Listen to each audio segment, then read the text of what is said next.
Good morning. Welcome to Trainwreck Marriage. I'm Dave Touchton. And I'm Susan Touchton.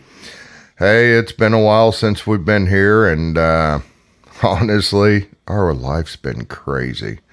We've been shorthanded in the office, so that cut out Wednesdays when we did our podcast, and I am not saying we haven't had time to sit down and do a podcast, because we have, and we've chose other things. But it's one of those things to where this morning it was kind of like, okay, I'm kind of missing it. And so I wanted to come to you because we're in a real period of waiting. And, we have been, and things aren't really going the way we want it to or what we expect it to. And really trying to stay focused on what's truly going on here. And that's a struggle, because we number one want what we want when we want it, which is now. But the other thing is, we're not sure always that God's got the best plan. Maybe our plan's better. And, I'm not saying that in every instant, but I am saying when your mind's thinking through things, it's kind of like, oh, God, if we had this, or if we got this closed this week, or if this got resolved this week. And, God's got the perfect plan. And so, to a point where we haven't been struggling, really. It's just continual disappointments or expectations not happening. And I was thinking this morning in just marriage, and what does that look like? How do we,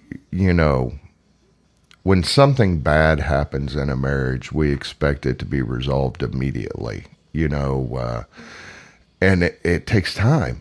It's not an automatic done in 2 days and everything's back better than it's ever been. It's really a time of waiting and seeking God. And that's kind of where we've been in just life in general. Nothing specific in the sense of it's not one thing, it's a bunch of things. And so, really kind of coming today, and I was listening to a TikTok. Yes, I'm a TikToker. I do listen to pastors on TikTok, and there's some really great content, and there's some really horrible content. It's kind of like the rest of our lives. But, he said that Noah worked on the ark for 120 years. And no one repented in that time. And you think about that. We think about waiting. We've been waiting really about 3-4 months on our biggest thing, 2 months on another thing. There's 3 or 4 weeks on another thing. So, we've had a period of waiting, but, imagine how Noah was when God said, build the ark. It's going to take 120 years. Everybody in the world's going to laugh at you and think it's fun, that you're an idiot for waiting on God's perfect timing. And my real curious question is, how long did he have the ark done before it flooded? Because even if you're focusing on building it, you know what God's going to have you build. But then once it's done, my curiosity in my head is, I wonder how long he sat there and thought, okay, God, got an ark built in the middle of a desert. When is the water coming? So I just in this period of waiting, whether it be we've got a house we're possibly buying, we've got an big insurance claim that we don't know anything about. It's like when you start looking at things, and then you say, what is our head telling us that God's not telling us? Because that's what frustrates us, is not what God said. It's what our head has told us, or what Satan's told us, or whatever's in our head. When it doesn't happen, it's like, oh, this is horrible. No, it's really not. No one lost an arm or a leg, and no one died. But we have to wait. And I don't know, you just feel like it's, when's this ever going to happen? And I think back of our marriage problems, there was a lot of those days to where it was like, is this ever going to be better? Because as humans, we're very short-minded in how long we keep in our mind what God's done for us.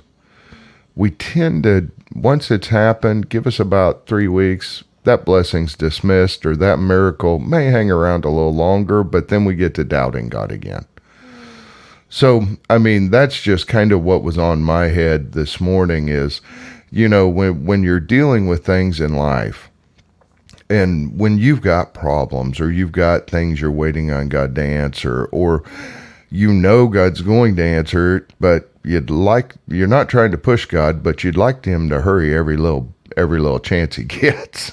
And then how we can turn that against God. Of God, why have you left me? And this applies to life in general, not just marriage, not just anything, but then that affects your marriage. Because then you're pissy because God hasn't done this.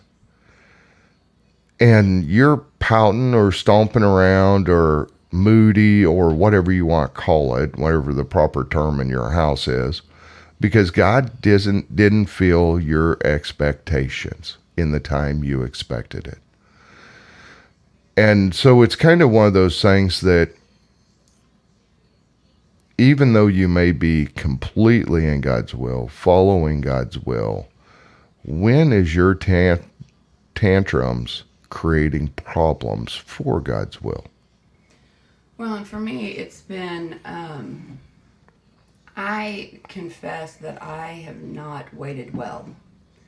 And just when we think a door is going to open, it shuts.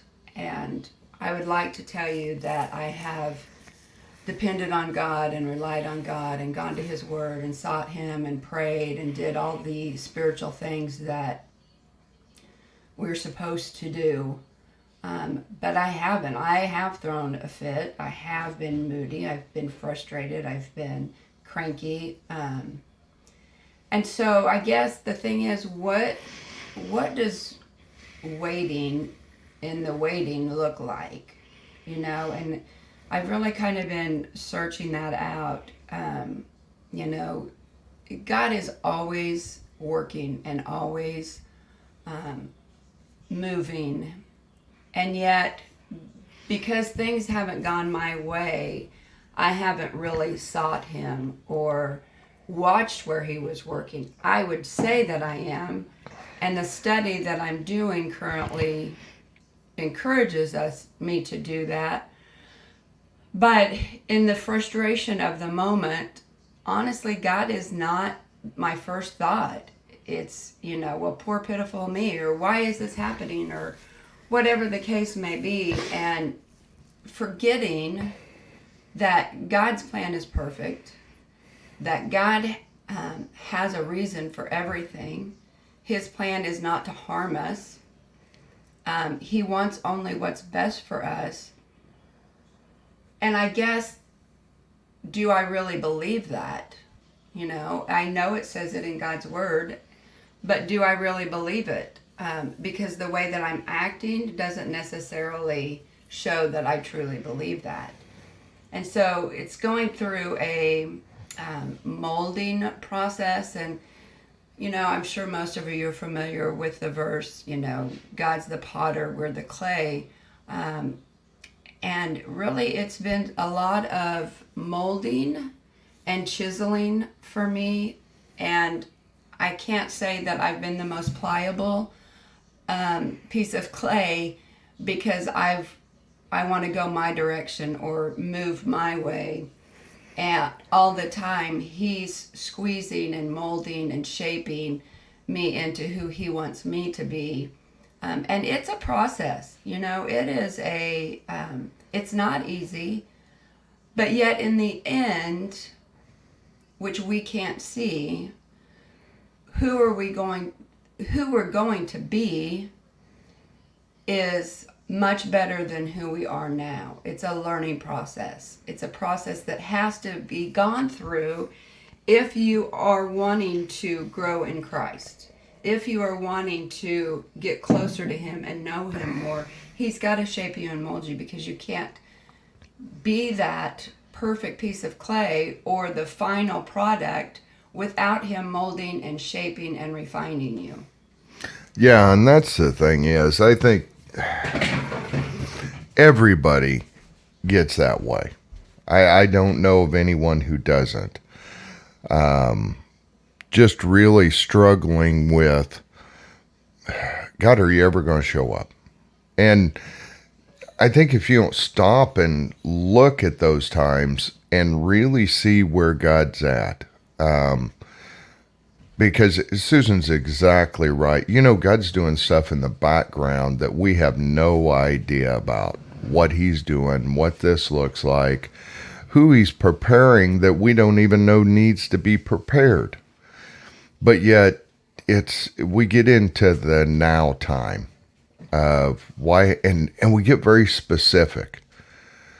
God can bless us with great deposits at work, work or whatever, but yet if we don't get what we want and what we're praying for, it's kind of like, God's not there.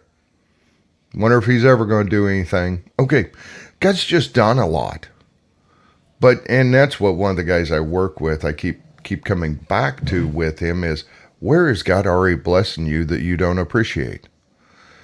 And you may be waiting on your marriage right now. You may be waiting on God to do something in your marriage. And it's kind of like, God, I'm really kind of tired of waiting. I wish you'd fix them or fix this or whatever the case may be. But I think not focusing on what God's already doing for you on a daily basis and throwing a fit about the huge things. I mean, marriage problems are huge. Buying a house, this insurance claim's huge. There's a lot of huges in our mind. But are we really looking for God to change us? And or are we just looking for God to do what we want? And I think that's a valid question, because I think everyone tends to get more focused on what we're wanting than what God's doing. Because if it's not a huge miracle God's doing bigger than us getting this house closed, well, then really was it that big of a deal? Well, and I think, like, for me, I just, in my mind, and David and I have talked about it. So if we both agree that this is a great plan, then it must be a really good plan. Right. I mean, both of us are in agreement that this is how it's going to go. If we close on this date, we can do this, we can do that, we can have this done, we can do that, we can have people over at this time, and all these plans that we conjure up in our head. And for us, God has said, nope, it's not going to happen on your timeline. And it's frustrating in the sense of our plans, our expectations have just gotten squashed. And there's really nothing we can do about it, because Right. we can't make it happen. We can't make it close any quicker. We're waiting on attorneys, and that's a whole nother podcast in itself. But and I feel like He's like, okay, what are you going to do with this waiting time? And I feel like I have failed Him so badly in this waiting time.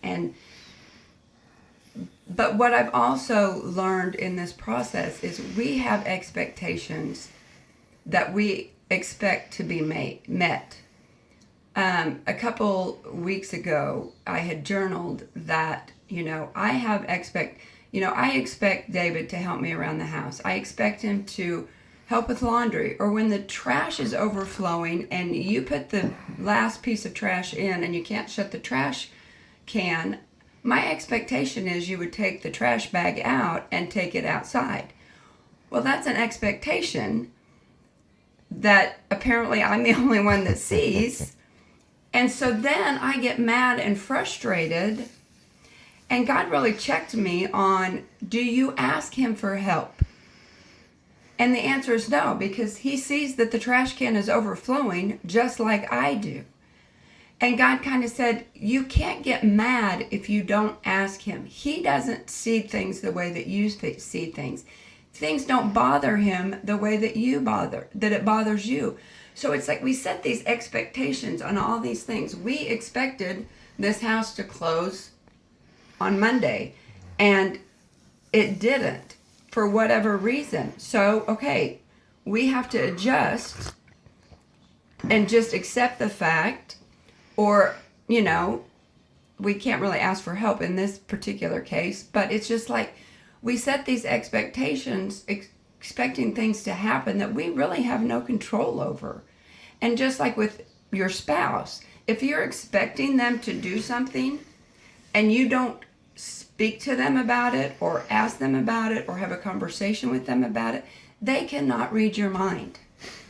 That's been a tough lesson. It seems really obvious, but it's true. How many times do you think, well, he should be doing this or she should be doing this, but you don't say, hey, could you help me with the laundry? Could you help me do this? They're totally clueless to the fact that the laundry basket is overflowing. When if you would just ask, generally, in my case, he's more than willing to help. I just have to ask. And I think that's, what God's teaching me right now is I'm not really good at asking for help. And I've had lots of people offer to help when we do close on the house to help, get it to where it's livable. And like part of me just really cringes on the fact that, I want to do it myself. And I'm sure there's something buried deep inside of me that God's trying to work with me on. But setting expectations, you're only going to be disappointed. Yeah. Well, and honestly, it's kind of like the trash. If I haven't pressed it down, now if I press it down and it's full, I've emptied it. That's no big deal. But if I don't press it down, if there's room for it, I leave it. But it's kind of one of those things. And Susan brought up a great point, and I know I struggle with it, and I know she struggles with it. If something's going on with you and your spouse, they are not mind readers. They will not automatically say, oh, hey, I read your mind and now you want to change this, or I could help you here or do this. Because, there's a list I could give on Susan as well where she doesn't read my mind, and I'm kind of pissed off about it half the time. But I'm not going to say anything. Out of fear, out of this, or I expect, or whatever. And I think that's one of the traps that Satan loves to get us into, is this story in our head without a conversation. And I know in the past we've talked about this a lot, just between me and her, of how you can get so mad over something that they've never said no to. Or they said no to 5 years ago. And so, well, that's just it. That's just that. And, granted, the conversation may not go great, but at least it's out in the open. At least now you've gave them a chance for God to work. And without it, you're just condemning them. And you're judging them because they ... we all do it. There's not a marriage out there that there isn't something, and normally we try to dismiss it as no big deal. And some of them are, but some of them are bigger. And I go back to what Dan always told us, when you do this, this is how it makes me feel. Or when you don't do this, this is how it makes me feel. And it's about opening up the conversation. And I know in the past I've thought, if I say that, she'll leave. Is it really worth the argument? It's not going to change anyway. Well, and that's the thing is, and that's what I was just sitting here thinking, we carry on a conversation in our heads that a lot of times are absolutely not true. But we assume and we think, well, he's handled it this way before, so I'm not going down that road again. Or this is how he's going to handle it, and I don't want to upset him. I don't want to put him in a bad mood. I don't want to do this, that, or the other. he's going to react this way or whatever. When in reality, if you just bring it up, it generally goes the totally different direction. You are assuming that something is going to go a certain way, and you have a conversation in your head that Satan loves nothing better than to be involved in. And so you just don't either speak out. That's how I used to not have conversations because just out of fear of what he would think, or him getting upset, or him being disappointed, or whatever the case may be. When in reality, if I would have just spoke up, one, I would have felt better, and two, it probably wasn't going to go half as bad as what I had conjured up in my head. Oh yeah, most definitely. And that's where, we create the story based off the past. And it's very quickly, it's like, okay, God can't change them. They're going to say no, or they're going to get mad, or they're going to ... Why waste the time? But those are molehills that one instant may not be a big deal. But then you put it in your pocket and you're going to hang on to it. And then the next one happens. Well, I'm just going to put it in my pocket. I'm not going to deal with it. Then all of a sudden, you've got this mountain between you and your spouse over molehills that truly don't amount to diddly or shit. I mean, truly they don't. But yet you're making such a huge issue in your mind of now it's went from something that wasn't that big to this huge problem, and I'm not sure our marriage is going to make it, and you've never even talked to your spouse. And I think, again, I go back to,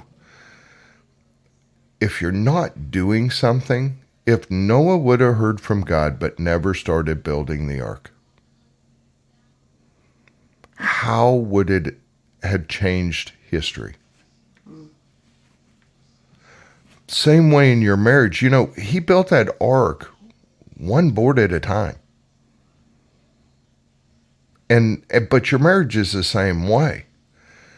And you've got to build that based off of having conversations. And Susan used to do this to me pretty regular. I know this is going to make you mad, but I need to say this. Okay, that put me on warning that I needed to shut up and listen and not react. Because I'm bad about just reacting. That's who I am. But it allowed her to say, and I'm telling you, 90% of the time, I truly was like, oh, I don't care. Yeah, I'll be more glad to. Yeah, no big deal. 90% of them weren't even a thought process of, do I really want to do this? It's like, sure, I can do it. Yeah. Or, yeah, go ahead and do it. I don't care. But to her, it was this mountain. It was this weight. It was this, holy cow, what am I going to do? When really, at the end of the day, a conversation turned it into nothing. Well, and we kind of went from waiting to communication, which is, all part of it. But I guess I feel like we're getting ready to wrap up. My question, it would be, and really pause and think about this. What do you do in the waiting process? Because we all have to wait on something. We all have the decision that has to be made, or a move of some type, kids getting ready to go back to school, teachers getting ready to go back to school, this whole COVID thing. What are you waiting on? And what are you doing during the waiting period? Because I can tell you again, feel like I have failed miserably, and God is really molding me in this, and almost asking me, okay, Susan, you know that you have not done the greatest job in waiting on me through this. Starting today, what are you going to do differently? How are you going to get better at waiting? Because it's still a process. We still don't know for sure what the end looks like or when the house is going to close or whatever. What am I going to do starting today? I know I've failed. I know I've not done well. Okay, so what starting today am I going to do better in the waiting period? Well, and somebody needs to hear about this communication. And the thing is, at the end of the day, my question is, again, what Susan said, what are you going to do different? When are you going to have the tough conversation? And I highly recommend saying, I'm really kind of concerned about saying this. Put them on warning. Because that's the thing is, when you do that, you kind of set the situation up for, we need to have a discussion. And I'm concerned about how you're going to react. And it doesn't matter how they react. Because what I found, what we get mad or say no about in the instant, God works with on the long term. Because the more God molds them, he can put stuff in their life where they hear stuff that oh, yeah. Yeah. And that's where the conversation changes. Could it blow up into a big to-do? Absolutely it can. We're humans. But if it does, then you have released that, which is healing in itself. Correct.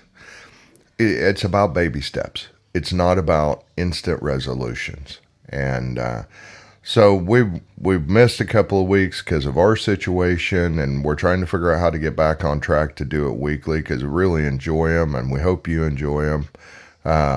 Well, Susan may not enjoy them. I love them because I know somebody's being helped on the other side. What we've been through is not just to be burned into the ground. It's our mess is our message. So I love doing them because I'm curious what God's doing. And so if you guys could share with a friend, we would love to have people that need to hear something different to be there. Well, you guys have a great week. God bless.